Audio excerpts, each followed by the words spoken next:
J'ai accompagné une dame. Il s'agissait d'une dame mariée, une femme mariée, autant pour moi. Et c'est une dame qui au début se plaignait beaucoup du comportement de son époux, de sa belle famille. Son époux ne l'écoutait plus, ne la respectait plus. Son époux n'est plus comme avant et tout ce qui allait avec. Et je lui ai demandé qu'est-ce qu'elle voulait réellement. Elle m'a dit qu'elle aimerait que son époux puisse changer, que son époux puisse apprendre à la connaître davantage, à l'accepter, à l'aimer, pour qu'il y ait de la paix dans le foyer. J'ai dit ok, j'ai compris. Alors j'ai commencé avec quelque chose de très simple et de très basique. Je lui ai demandé si elle se connaissait. Elle m'a dit oui, qu'elle se connaissait. J'ai dit ok. Je lui ai donné une liste de questionnaires auxquels elle devait répondre pour la prochaine séance. La prochaine séance est arrivée, je lui ai demandé si elle avait répondu. Elle m'avait dit non, qu'elle n'a pas pu, elle m'a trouvé plein d'excuses. J'ai dit ok, il n'y a pas de souci. Alors j'ai pris les questionnaires, j'ai dit on va débuter et vous allez terminer après. Elle a dit qu'il n'y a pas de souci. Et j'ai commencé avec des questions très basiques. Je lui ai demandé son nom complet, elle m'a donné. Je lui ai demandé qu'est-ce qu'elle aimait faire pendant ces périodes de détente, quels sont ses hobbies et tout. Elle n'avait pas donné de réponse, elle était un peu perplexe, elle ne savait pas trop. J'ai dit ok. J'ai souri, elle dit ok, quelle est votre couleur préférée, madame? Elle m'a dit, bon, on a fait de couleurs, honnêtement, elle ne sait pas trop. J'ai dit ok.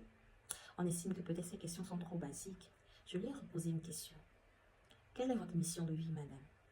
Elle dit mission de vie. Honnêtement, elle ne sait pas encore. Que là où elle a un boulot, elle se débrouille avec, elle a commencé par me raconter sa vie et tout. Je lui ai dit, ah, est-ce que vous savez qu'il y a deux types de connaissances de soi? Il y a la connaissance de soi égotique et il y a la connaissance de soi spirituelle. Donc si ces questions basiques, elle avait du mal à répondre, c'est qu'il y a un problème. Ce sont des choses banales. Quand tu poses, on répond avec sourire.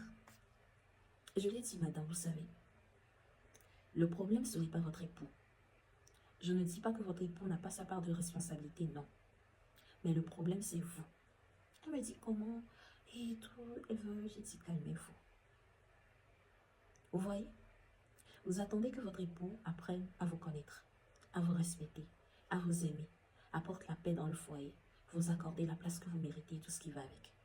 Mais vous-même, vous ne vous connaissez pas. Vous ne vous aimez pas. Vous ne vous respectez pas. Vous ne vous valorisez pas. Et j'en passe. Et vous attendez que votre époux puisse remplir ou combler des vides que vous êtes dans l'incapacité de combler vous-même. Votre époux, là, vous lui avez attiré. C'est ce que vous êtes que vous avez attiré. Donc si vous n'arrivez pas à supporter votre époux, c'est parce qu'il est votre miroir. Et si vous n'arrivez pas à supporter certaines choses chez lui, comprenez que vous les avez également chez vous. Et au lieu de chercher à changer votre époux, commencez par travailler sur vous. Et je lui ai fait part de pourquoi je dis ça. Je lui ai expliqué de par ses propres expériences. Elle a commencé par pleurer.